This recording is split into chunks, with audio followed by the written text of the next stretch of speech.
That's a good question. From our friend Cindy Lucen. Bill, it's been said that history repeats and there's nothing new under the sun. In your opinion, what's seen from world history are we seeing replayed with the election of Donald Trump? Does anything come to mind? That's a great question. I'll tell you what Donald Trump does remind me of. I don't know if I've mentioned this before on the show. Reminds me of the Foundation trilogy. It's an Isaac Asimov trilogy. I read it when I was young. I thought it was brilliant. I read it again 2 years ago and I couldn't get halfway through the first episode. I could not believe. Somebody went back and rewrote the trilogy for children. It was unreadably bad. But with that said, the idea was spectacular. And the idea of the Foundation trilogy, basically in a nutshell, was that Harry Seldon is a scientist. He's a psychohistorian, is the science of how people behave. And with large enough numbers, they have figured out exactly what people will do. It turns out that human behavior is like a giant clock that's been wound up, and when certain things happen, other things will happen automatically. And so it's at the end stages of this civilization. It's about to collapse. And Harry Seldon, I think that's the name, has come up with a plan. And he says, psychohistory says that if we don't do something when this civilization is going to collapse, because it's going to, then when it collapses, we're going to have 4,000 years or 5,000 years or 8,000 years of darkness and no civilization. But if we do these things, we'll be able to stitch these things together. And the Seldon plan basically said we'll have 250, 300 years of darkness instead of thousands and thousands. So they follow the Seldon plan, and every year he appears, a little hologram of him appears and saying, by this time this should have happened, and this should have happened, and this should have happened, and he's absolutely right. He's absolutely right, and everything's going according to plan, and the Seldon plan takes up an entire wall of this gigantic wall, and all these scientists checking all the equations and all the other things. And then something happens. A genetic freak is born called the mule, and he's a genius, and he's a leader, and the mule was not part of the Seldon plan. It didn't have a place. The mule was chaos and randomness striking. And that particular aspect of the Foundation trilogy is a great indictment of the idea that you can plan things to that degree. Something that's so complex, it's just not going to happen. You want to plan it. You want to, you're on the side of these Foundation scientists and all these traders, not traders, and stuff, and you're thinking, wow, awesome, and the Seldon plan, and it takes up an entire city block of, and you watch it, and all the blue is happening the way it's supposed to, and then this little red thing appears, and it's the mule. And Mark J. Harris says it's actually 30,000 years of barbarism in the galaxy. The Seldon plan lasts 1,000 years, so you're cutting that period down pretty well. But when the mule appeared, all of these predictions of, not just predictions, this was science. It was mechanical. It was as mechanical as pool balls on a table. This is going to happen, then this is going to happen, then this is going to happen, then that's going to happen. And all of a sudden, a cosmic ray hits something, and this genetic mutation appears, and upsets the whole plan. And they have to go and spend a great deal of time trying to bring the plan back together again, trying to reweave the tapestry that the mule has torn up over the course of his time. And that's the first thought I had when Donald Trump won. I said, this guy's the mule. He's an unknown. He's a wrecking ball.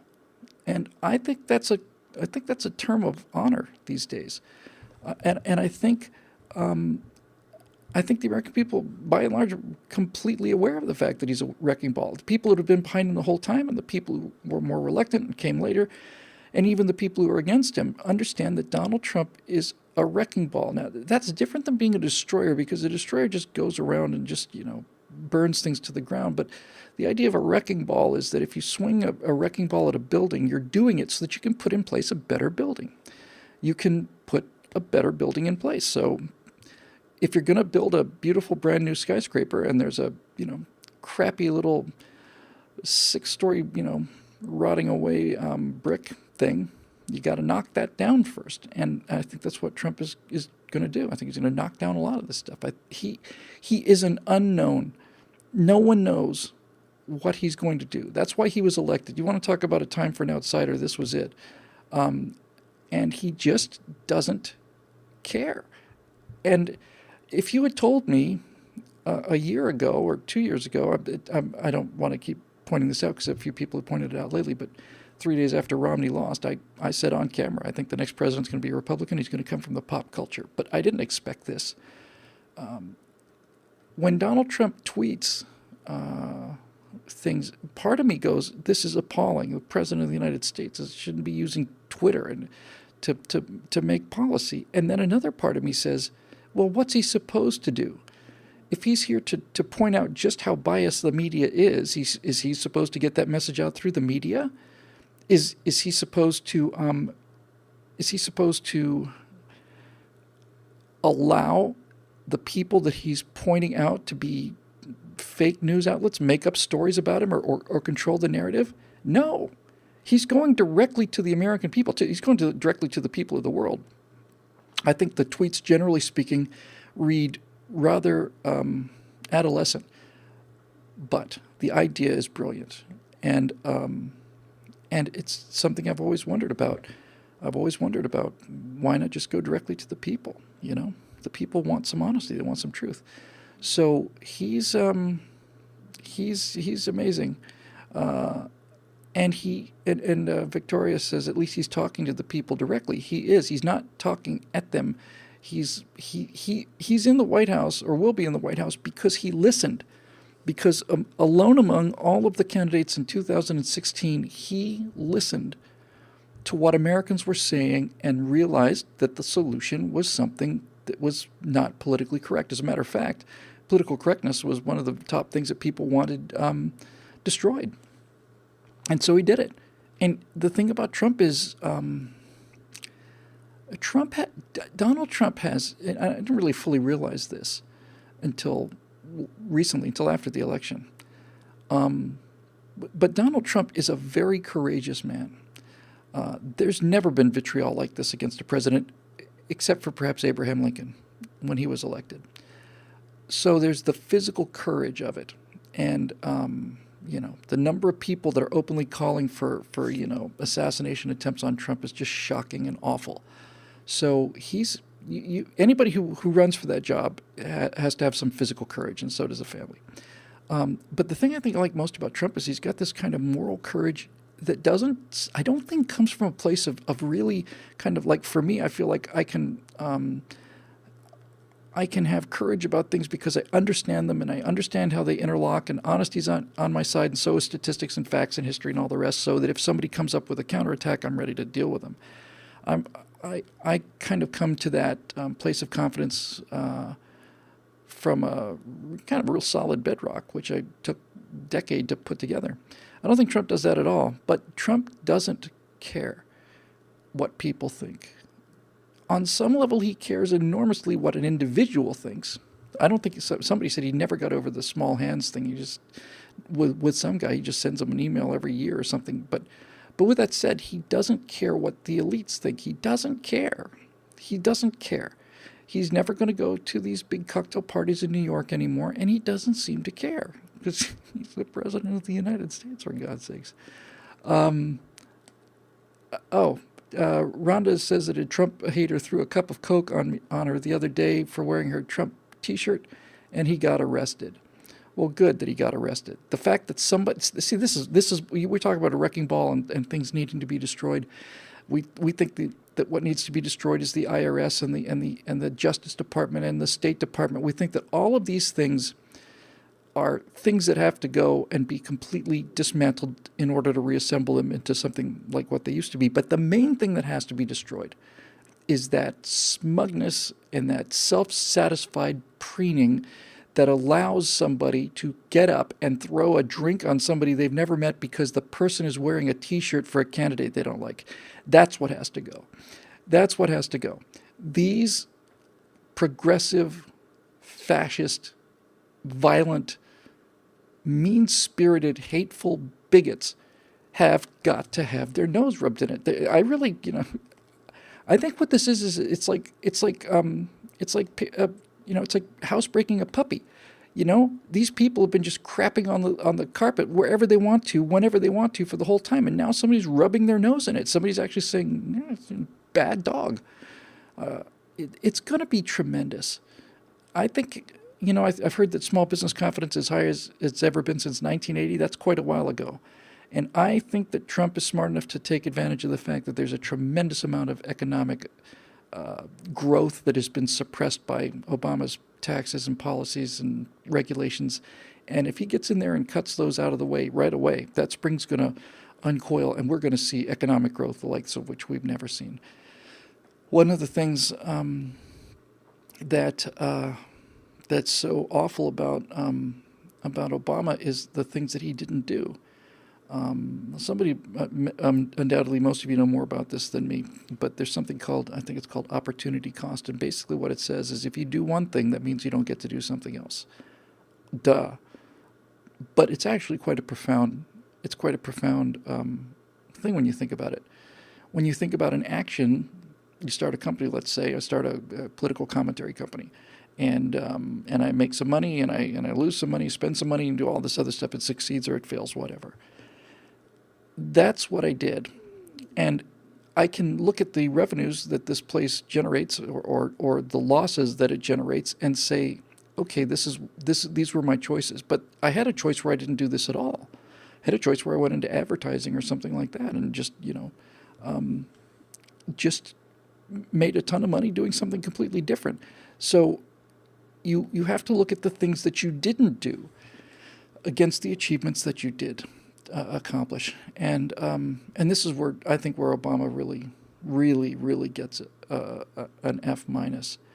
He has degraded the military. He's let the equipment become relatively obsolete. He's let the Russians and the Chinese essentially catch up to us technologically, although we haven't seen these actual weapons in play yet. There's a big difference between something that's out there working like an F-15 and F-16 versus brand new jets from Russia and China that look awesome, and they tell us they're, Raptor killers, but the Raptor works, and we have a chance to check this stuff out. In any event, so he's let that happen. He's forced, and I think completely intentionally or subconsciously at the very least, he has forced most of the warriors out of our military. He didn't just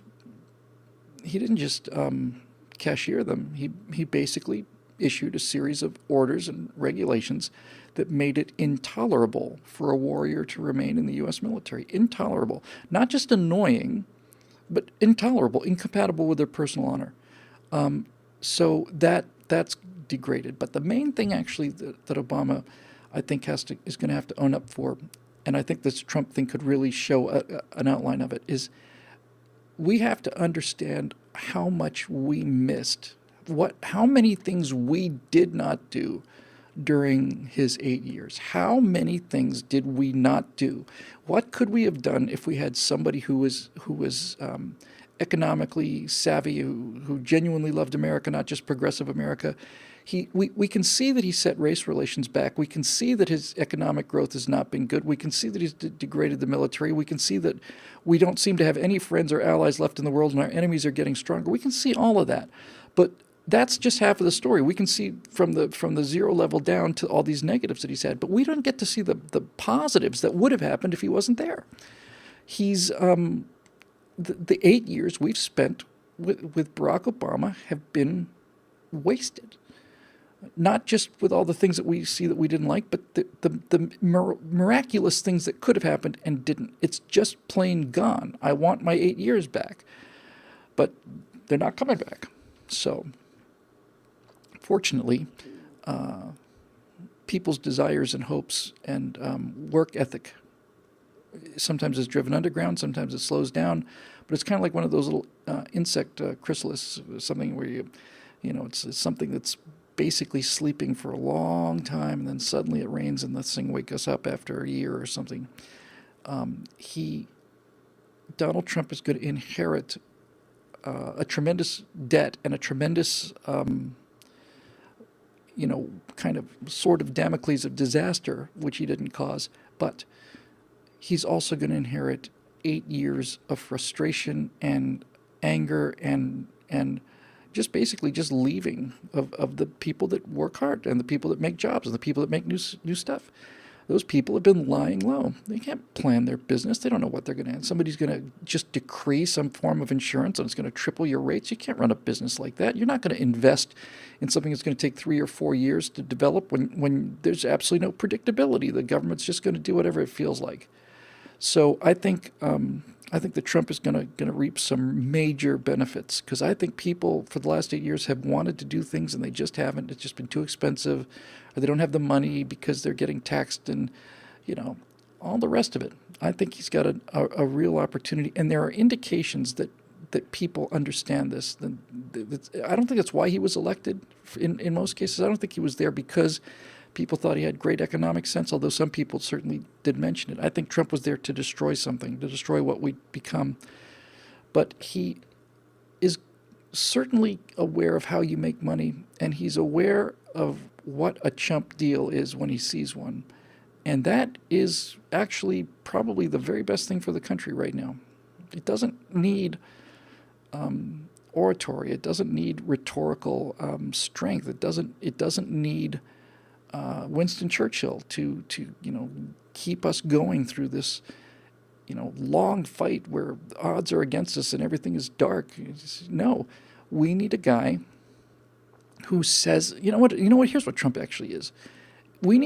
Donald Trump is probably the right guy for America right now because Donald Trump won the presidency because he wasn't ashamed of his money. On the contrary, he was bragging about it.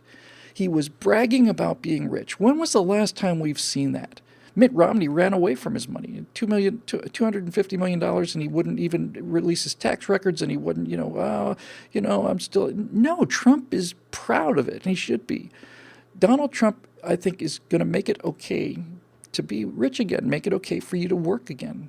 I was rereading a little bit of a book on altruism by it's not Peter Schaefer, it's not Schweitzer. In any event, it was talking about altruism and how as long as you are doing something for other people for your own detriment, as long as you're making your life worse by sacrificing yourself for other people, then this society bows down and worships you. But if you do something for yourself that makes everything better for other people, like you invent an iPhone or something, and you make millions or billions of dollars off of it, then that's inherently evil and it simply can't be tolerated.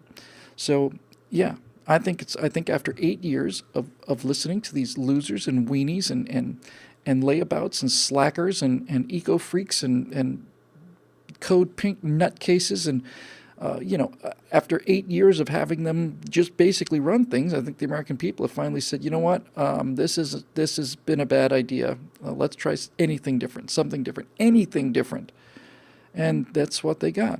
So I think it's first of all, it's going to be fun to watch. Secondly, we have to might be Peter Schiff, thanks Dave. It's an Ayn Rand Foundation guy. I think it's going to be interesting to watch. I've seen the second he was elected. The next day, Paul Krugman said that stocks may never recover. Paul, how long do you think it'll take the economy to recover from this election of Donald Trump? And Krugman said, my first past answer is never. We'll never recover from Donald Trump. 2 days later, it sets an all-time record. Krugman is the stupidest man in the world. And he's determined to make sure everybody else listens to him. So that was a kind of a happy thing, and you can just feel it. Their confidence is up. And if you want to divide the country into two pieces, right? If you want to divide, because it is, if you want to take the country and make it red and blue and make it Hillary supporters versus Trump supporters, I'm speaking in broad generalities here. What you find is that Hillary gets the very poor and the very, very rich. She gets the very poor because she promises to give them stuff for free, and she gets the very rich because they know that they can buy access. They know that she's open for business. So she panders to people at the lowest end by buying their votes, and at the highest end, she's not buying her votes are buying her. She's saying, tickle my palm, and we'll see what we can do about those restrictions. So she got the very top and the very bottom economically, and Trump just knocked out the middle. But I think the middle's where the work is. There's no question that people who come up with innovative products of something really world-changing like an iPhone or something, they go on to become unbelievably rich, and they deserve every penny of it. And so does Bill Gates. I mean, before Windows, you had 15 different operating systems, and he's not as exotic or as interesting or as glamorous as Steve Jobs was, but he accomplished basically. He standardized the world and made it more efficient, much more efficient. So these guys deserve their billions and billions of dollars, but they're liberals, and this is kind of interesting too because they're when you get to guys like Zuckerberg and the Google guys and Bill Gates and all the rest, Warren Buffett, they're tremendously liberal and they're giving all this money away and they want to be progressives, but that's not the people they were when they were the people that did the things that got them the money. The money changed them. I was talking about this not too long ago with a friend. It's like, what is it about success that destroys virtually every artist? I'll just take one that comes to my mind. Billy Joel came out of nowhere with an album that had some hits on it, and then he did Turnstiles, and everything on that album was a hit. When I was growing up in high school, that's all we played. And the Billy Joel songs were coming from a place so deep from the heart, you could tell that this guy has spent years in bars, smoking bars, at a beat-up piano, playing all night for $40. And you could just hear it, not just in the lyrics, you could hear it. And so people connected to him so completely. And then he gets really rich, which he deserves. I really admire him. And then he marries Christy Brinkley, and he's got one of the most beautiful women in the world for a wife, and he's got all the money he can possibly use. And then he just, from that point on, nothing. And it's not just him. It's, if you think about it, just about everybody whose name you know did it all in 3 or 4 years, and then they're done. Madonna ran for, 8-9 years, but Madonna hasn't come up with a new song that's worth anything for 20 years now. And you can make a list of all of these people. The Rolling Stones keep going on tour, and that's fine. But they're not coming out with a new song that's cracking the airways like, Start Me Up or something like that. So it all gets done. And I'm sorry, I didn't catch the name. Somebody in the comment section just said they get rich and then they get guilty. I don't think that's it. I think they get rich and then they get fat. And I mean emotionally fat, creatively fat. And it's the fat, I think, that does it to them.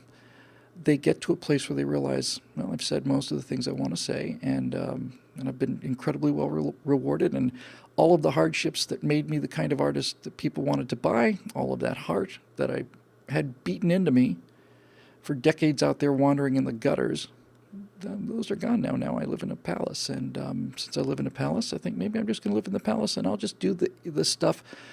I'm making it sound like they become lazy. That's not what I mean. What I mean is, if Billy Joel wrote these incredible ballads because he lived in the streets of New York, and then he becomes famous because of those ballads and rich, where is he going to get new experience? Where is he going to get new experiences, new inspirations for new songs? He's not going to get them anywhere because he's not on the streets anymore. And the term for this generally is hungry. That artists work when they're hungry, and that being a starving artist is part of the process. I don't know many examples of people that simply just walked into it. Taylor Swift may be a case of that, but most people have to go through a lot of hell in order to develop the sensitivity and the emotional vocabulary and all the rest to be able to connect to people. They have to have the living crap beat out of them, frankly, and so this sense of being hungry, of doing crap jobs and living in crap apartments for decades, it has an effect on you. And I think that when you finally get, get married, you get a nice car, you get a nice house and everything, you just, what else am I going to talk about? I've said everything I need to say, and I'll just go on tour. Going on tour is rough. It's not easy to go on tour. But they go on tour, and they sing the songs from, 2 years ago, and then 5 years ago, then 10 years ago, and then they sing the songs from 30 years ago, and they keep doing it. People want to hear it. People want to hear Billy Joel sing Piano Man. People want to hear Elton John sing Goodbye Yellow Brick Road. And he's done it 100,000 times probably, but he's not doing anything new. And I worry about that because I've been doing this for 8 years now on video, and probably another 12 or 13, I guess, including the essays and back with eject, and all the rest of it. And I'm concerned about that. But on some level, I'm actually not too worried about it, only because the things that I deal with are needless. They're needless to say, they're filtered through me, and my personality and my background comes out in everything that I do, but they're not. This is it. I think I'm onto it now. But this is not about me, the work I do. The work I do is not about my life. It's not about, I'm not doing videos about what it was like to be a limo driver, and I'm not doing videos about what it was like to be called down to the set of Cheers and be told that, they really love your script, and then have them say, someday if you ever want to write another one, let me know, and just be heartbroken. I don't talk about that kind of stuff. The stuff I talk about is, I like to think, is timeless, and certainly for the last 8 years, it's been, been a kind of a rear guard action, kind of a retreat. We're trying to slow down these progressives, just taking pot shots over our shoulders just to keep them back, while the rest of the guys can, get out and regroup. But I can't see I'm ever going to run out of things to say or to talk about. And you hear people talk about, I'm going to retire. Some people are looking forward to retiring. Some people are ambivalent about retiring. I cannot imagine a world where I don't work to the day I die. I just can't imagine it. I just want to keep doing it. And every now and then, every 50th show or so, I talk about this. People have made the nicest comments to me. I had one of them today at lunch. Waiter just walked up and said, "Hey, I just really love your stuff, and it just keeps me sane, and thank you." And I'm just blown away by this. But I may be proven completely wrong about this, but I think that this is not the stuff that I'm best at. I think get me behind a camera and a typewriter.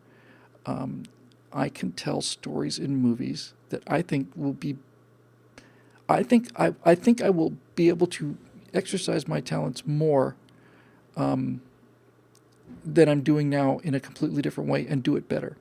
Steve Darrow said something very kind. He said, "You're not an artist, you're a warrior, and the enemy isn't dead yet." Well said, Steve. And they're not only not dead yet, they never die. Rust never sleeps. This battle never ends. We simply have to keep fighting them all the time and win for today. That's it. That's all we can do.